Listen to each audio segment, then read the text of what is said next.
Welcome to Edie Extra, edie.net's home for all our exclusive special audio features. As more voices, businesses and initiatives join the conversation on environmental sustainability, Edie Extra cuts through the noise. Welcome to the place to find in-depth conversations with sustainability leaders about sustainability leadership. We'll be asking the big questions about the hottest topics, profiling seasoned leaders, and getting out and about to take you to the heart of the action with on-site recordings. Coming up on today's episode on aviation, we ask academics, innovators and big industry players which technologies could accelerate the low carbon transition, what needs to be done to scale them in the right timeframes, and if flyers even understand carbon jargon.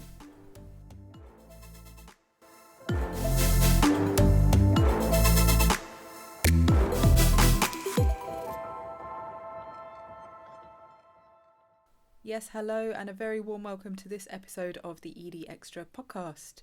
You are listening to the voice of Edie's content editor, Sarah, coming to you from the Edie podcast studio in West Sussex. If you're a long-term listener of our podcast, welcome back.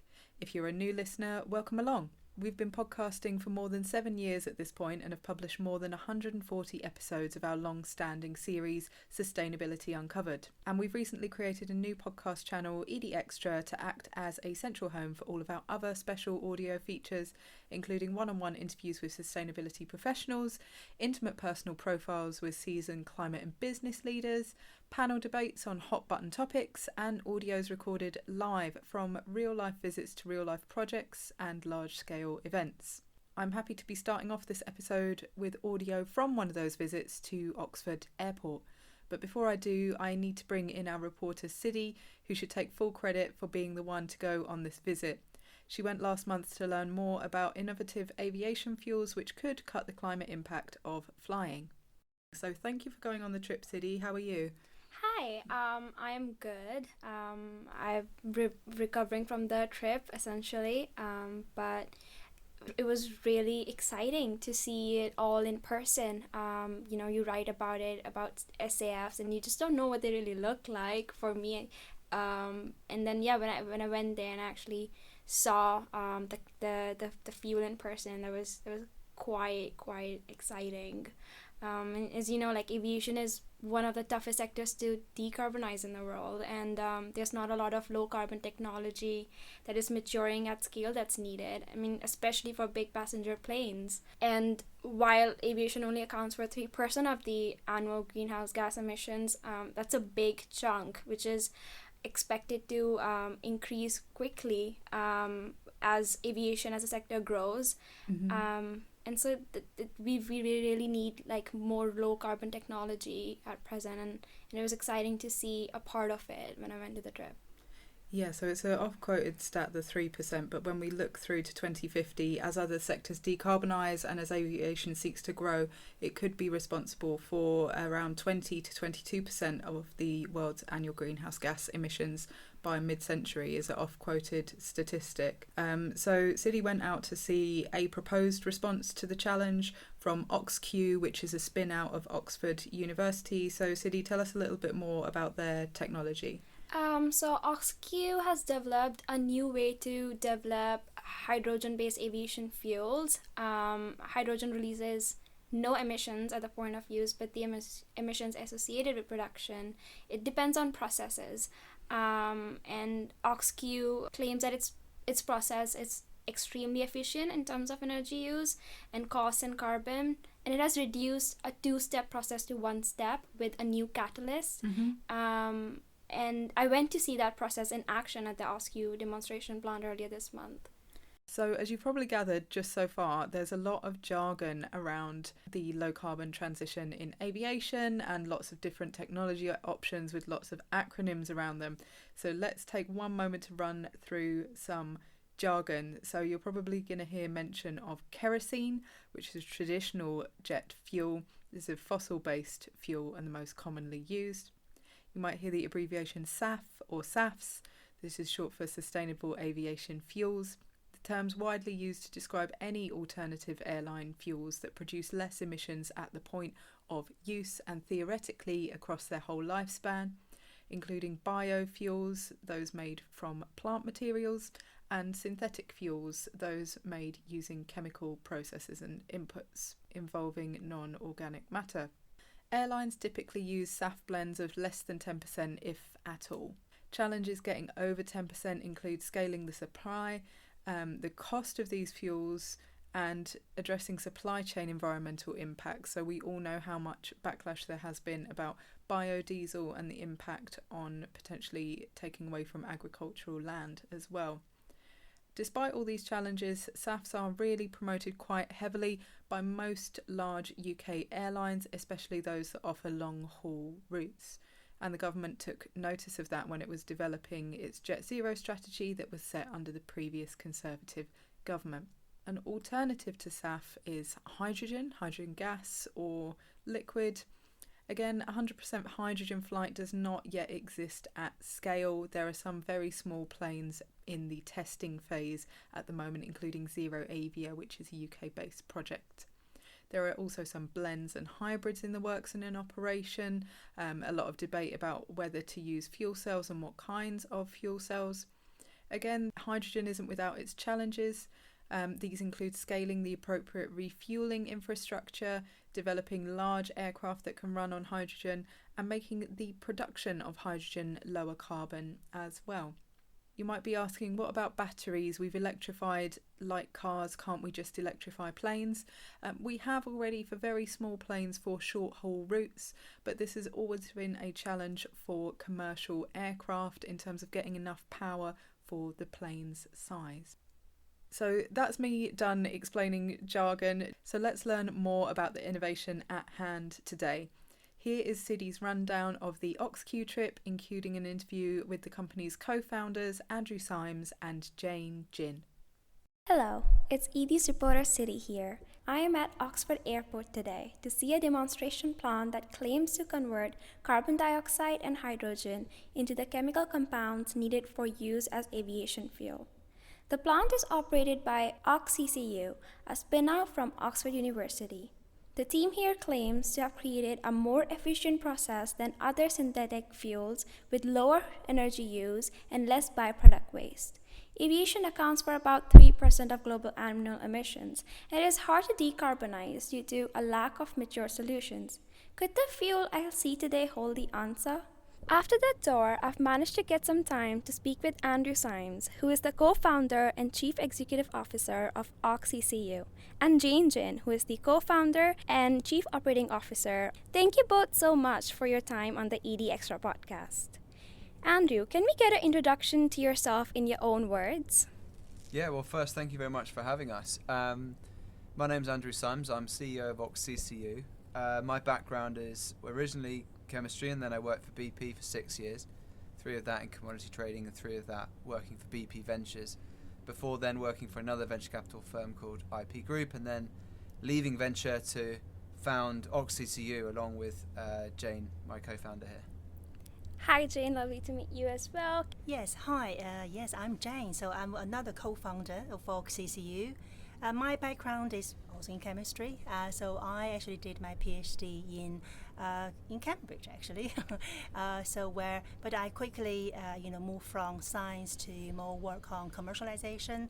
So I started my first job in a consultancy company based in back then, 10 years ago in Cambridge Science Park, helping, large companies to look for different technologies in different industries. And before, we co-founded OXCCU, I worked for also University Innovation.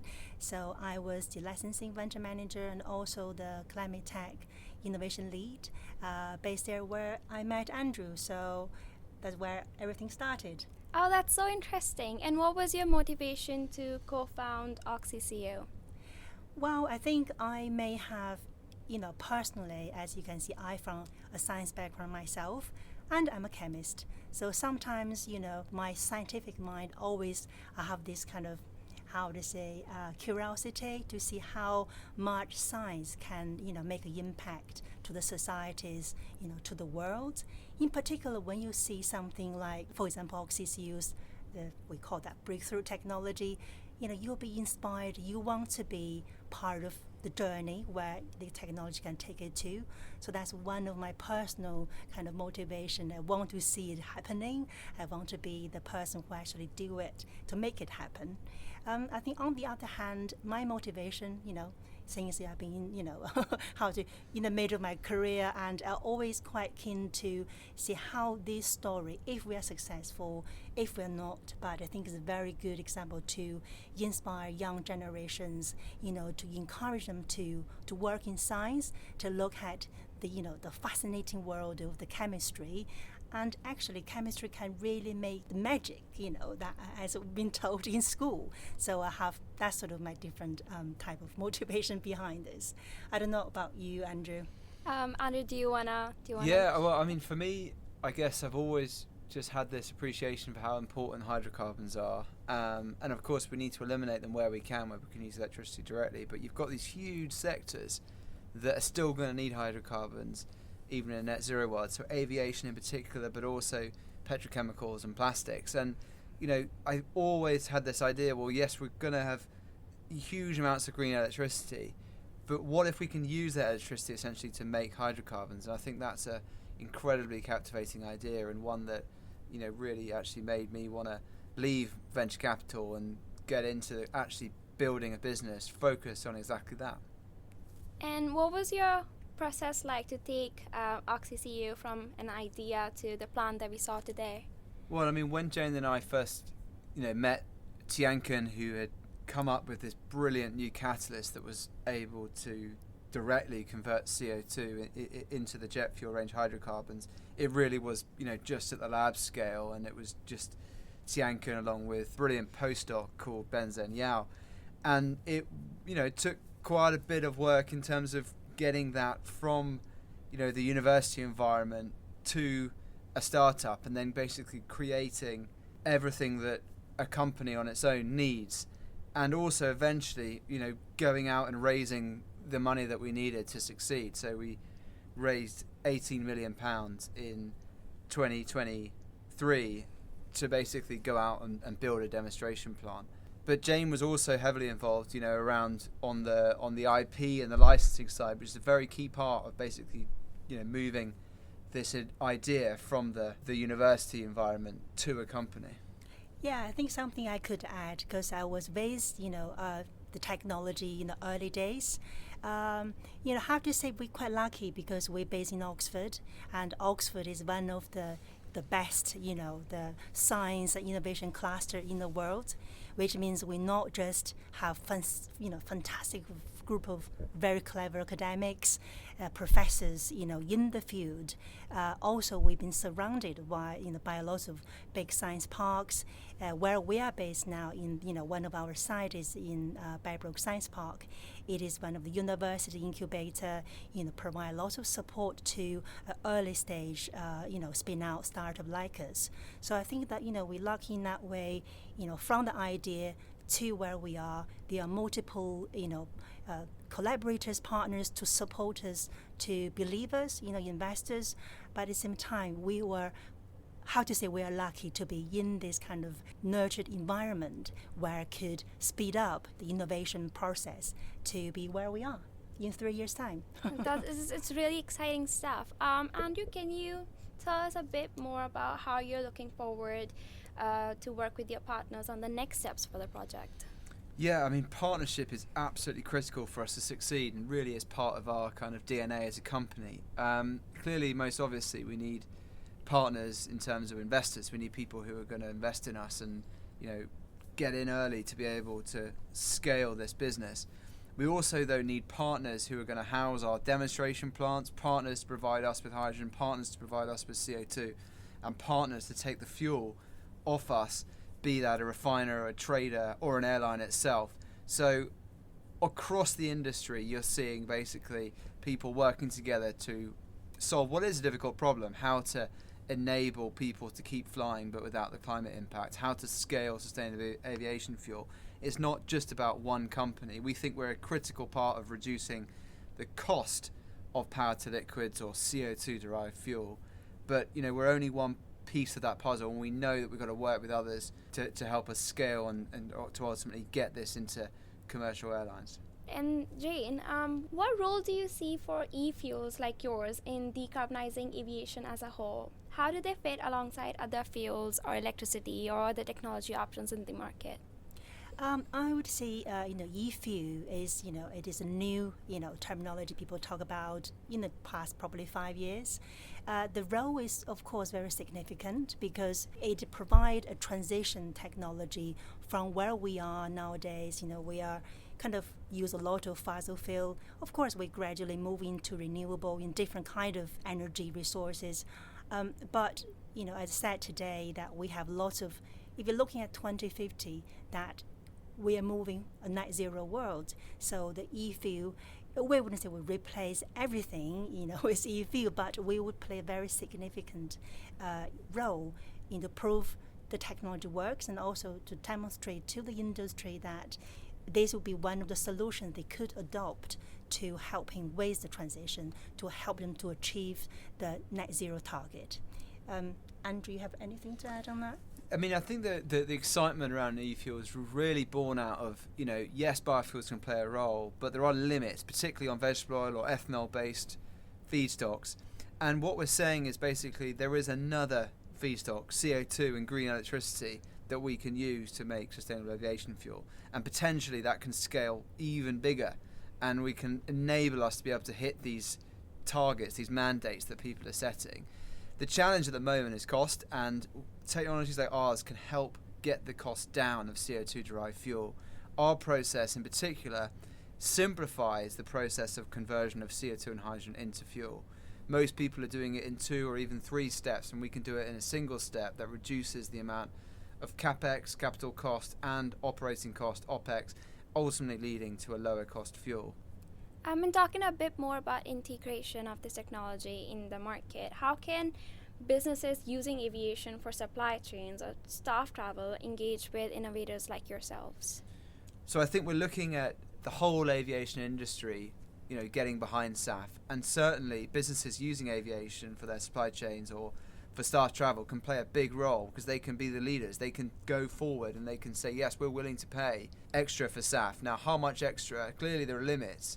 But what we're trying to do with technologies like ours, essentially bring that down, bring the cost down, so that essentially more and more corporate customers or other individual customers are able to say, yeah, I can afford that, and yes, I want to basically go and do that.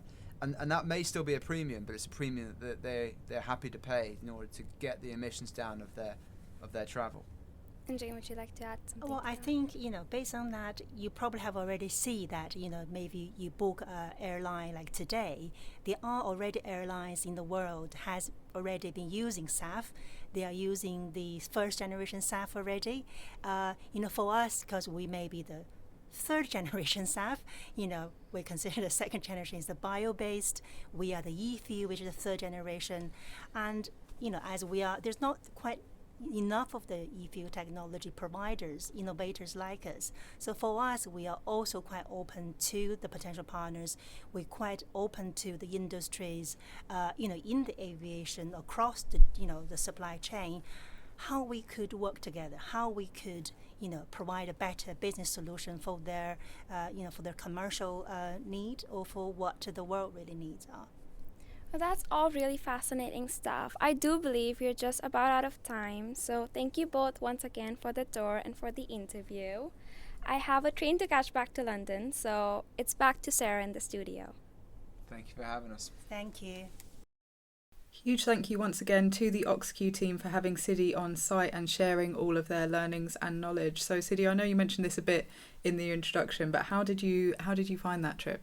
Yeah, it was just really insightful, and talking to Andrew and their leading chemist on the project, Tyken, it was again a lot of knowledge from them, and just seeing the science side of things and how innovation in just one part of the process could lead to so much efficiency in the other parts of the process. It was really, really insightful to see that. Yeah, and what would you say would be your one key takeaway? If you had to boil it down, what was your one bit of knowledge that you took from this? If I had to highlight one key takeaway out of the plenty that I had. I would say the need for collaboration in the industry, because when we were talking about the technology and as journalists we were asking a lot of questions, one thing that came up again and again was the different parts that this technology needs in order to scale up, which is the carbon dioxide and the green hydrogen. And these present as challenges currently in the industry. And we need those infrastructure in place for this to be really successful, right? Mm-hmm. Yeah, of course, like you say, startups and scale-ups can't do this alone. They need larger investors, they need certainty that the right infrastructure will be there. So in the next part of the episode, we'll be talking to easyJet, which is a bigger investor, a large airline, about its strategic approach to innovation for decarbonisation. So join us after this short audio for that new and exclusive interview.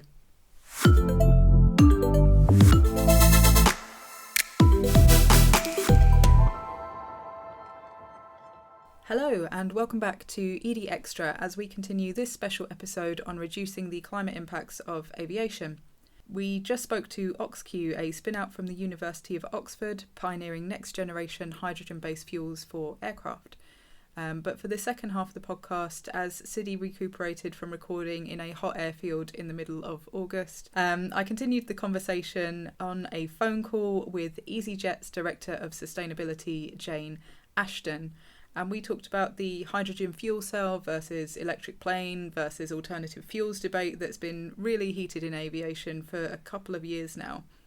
Most carriers in the UK have been really vocal advocates of alternative fuels, sometimes called SAFs, short for Sustainable Aviation Fuels, and this is especially true of those offering longer haul flights.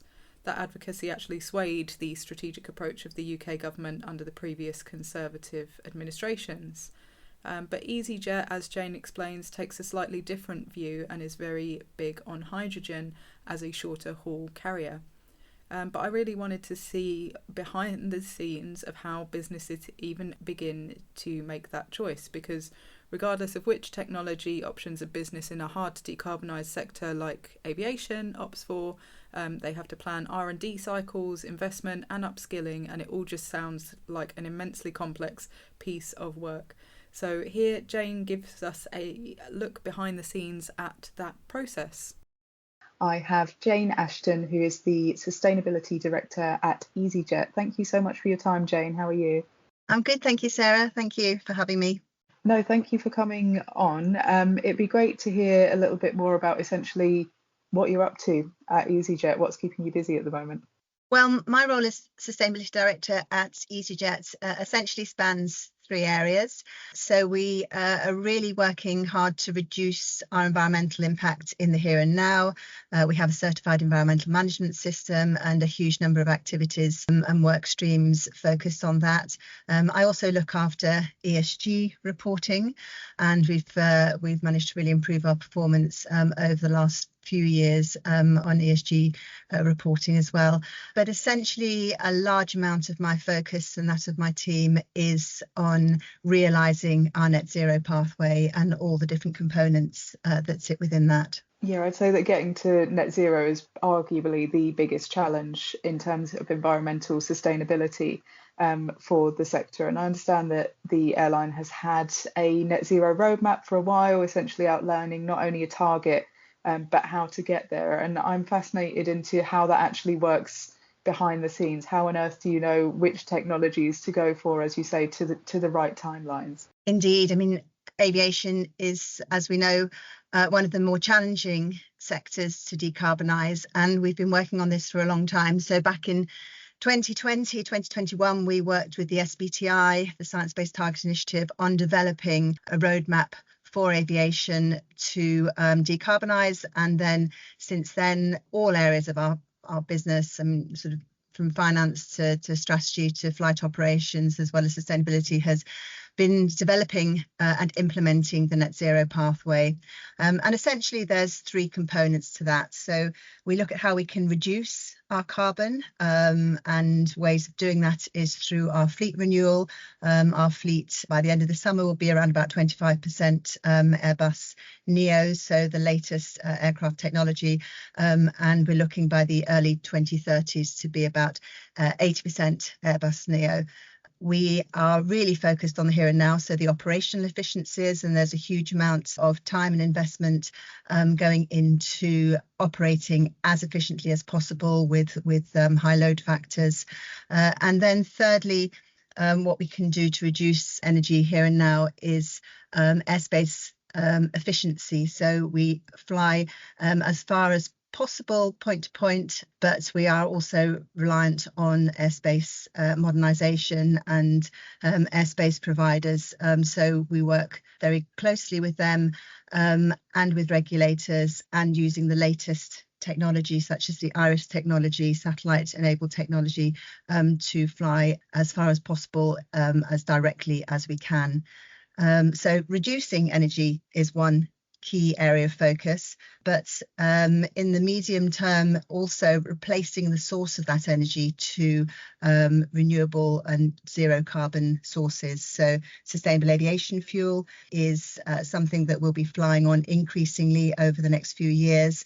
And ultimately, we do believe for short haul aviation, such as easyJet, that hydrogen will be the solution to zero carbon emission flying.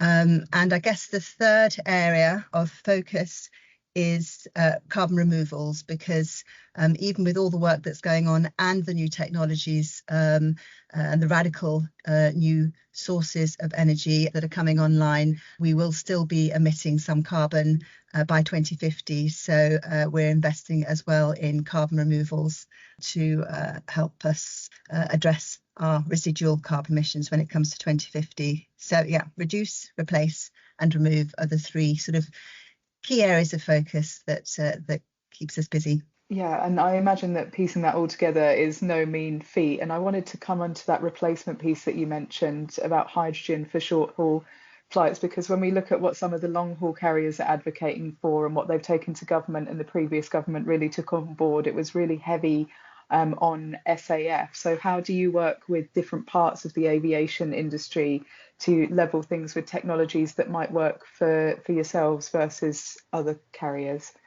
Yes, you're right. I think possibly this is one area that differentiates easyJet. So whilst we absolutely acknowledge that sustainable aviation fuels will be a considerable part of our decarbonisation pathway, ultimately they're not the panacea. They in terms of availability, in terms of sustainability credentials, they're not ideal, and they are specific to aviation. So we do feel that hydrogen, which will ultimately be more ubiquitous and more efficient, is the way forward. And we have a whole range of partnerships to address to make the hydrogen aviation a reality. So partnerships such as with Airbus, who are focused on bringing commercially viable aircraft to market propelled by hydrogen by 2035, and then flagship programs with Rolls-Royce, for instance, who are developing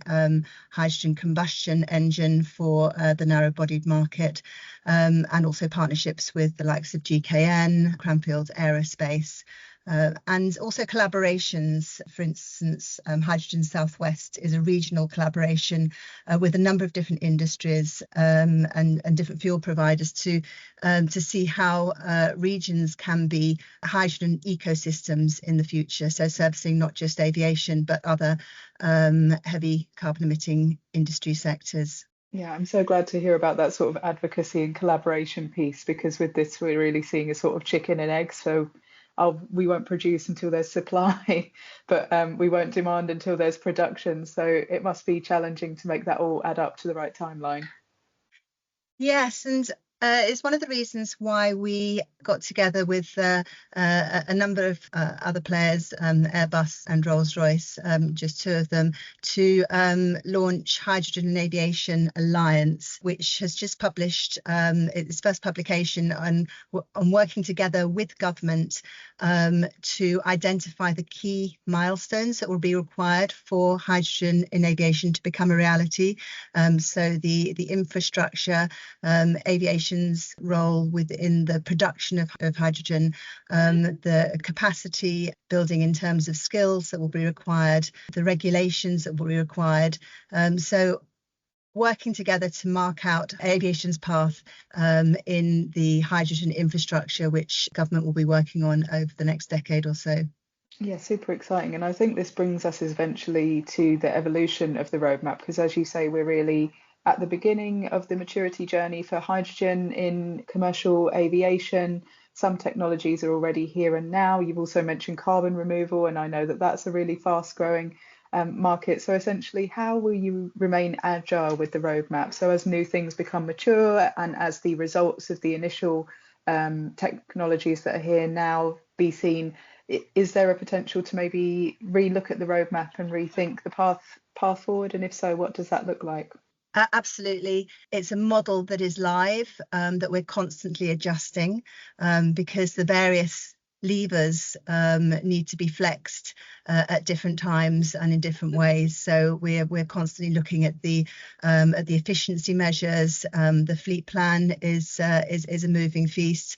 Our relationships and developments with the OEMs, such as Rolls-Royce and Airbus and GKN, are delivering technologies at different times. So yes, it's absolutely not fixed in stone. We are focused on particularly at the moment delivering our 35% carbon efficiency improvement by 2035, which is our science-based target validated target. But the various levers to get us there are constantly being revised, scrutinised, analysed and adjusted. Yeah, so lots of moving parts then, and I'm sure we'll be in touch as that continues to evolve with news of exciting partnerships and of progress. But Jane, thank you so much for lifting the lid on the net zero roadmap for easyJet and contributing to our podcast. You're very welcome. Thank you for having me, Sarah. A big thank you once again to Jane for her time and her insights there, and I look forward to catching up with her in the future. So we're almost at a wrap for this episode, but since we recorded these bits with Jane and with Team OXCCU, a few things have happened that have made sustainability folks following aviation really raise their eyebrows. First of all, recently the UK's Advertising Standards Agency asked Virgin Airlines to remove an advert touting 100% sustainable aviation fuel. So as we've talked about, airline geeks know that sustainable aviation fuel is a technology in and of itself, it's SAF. But essentially the ASA ruled that people would probably read it as just 100% sustainable, assume their flight had no impact and be misled. The ASA has removed several other adverts in the past from carriers including Emirates and KLM as well. So that debate on how best to communicate new fuels and technologies is really taking off, if you'll pardon the pun. Also, at the other end of the spectrum, budget airline Wizz Air launched a pay once, fly unlimited ticket option, flying in the face of climate academics and activists who have been advocating for frequent flyer taxes. So it does look like we could be at a bit of a turning point in how on earth airlines are meant to communicate their climate impact. So Siddy, as someone that wrote some of these stories, what are you seeing going on? As you said, there's a lot going on, and there's definitely a need for the right terminology in the industry regarding the technology, and the kind of terminology that explains it to the general public, because as you said, people who are aware of SAFs, who produce SAFs or who invest in that, they know how the technology works, but essentially it is a technology that's going to be used by the general public, so they need to understand the impact of it as well, and like what really makes an SAF sustainable. So yeah, we just really need to simplify it, and not to the point where we get more ASA bans, but simplify it in the sense that you can actually inform the public of what they need to know before they board their flights. So the ASA has made these rulings as a sort of one-off, but it does have an overarching green claims code that people can use to run things through. And I'm sure that businesses will be looking at other regulatory pressures, because as soon as a ban like that comes, it is a bit of a reputational risk for our consumers and investors. But from my side of things, at the end of the day, this is a sector that wants to recover from COVID. It doesn't have the technologies that we've talked about today at scale. customers, as much as some of them care about SAF and will Google what that means, want to holiday after COVID and are pressed for costs due to inflation. So I think we're really in this balancing act there. But as we've heard today, a lot of companies are doing the strategic planning and collaboration behind the scenes, making sure that they do that over the right timeframes and with the right effort and the right pace is key. So I hope this episode has helped to demystify flying's low carbon transition somewhat, and I hope we enjoyed the episode. If so, please do follow Edie Extra wherever you get your podcasts to stay up to date. We're on a separate channel to the usual Sustainability Uncovered episodes.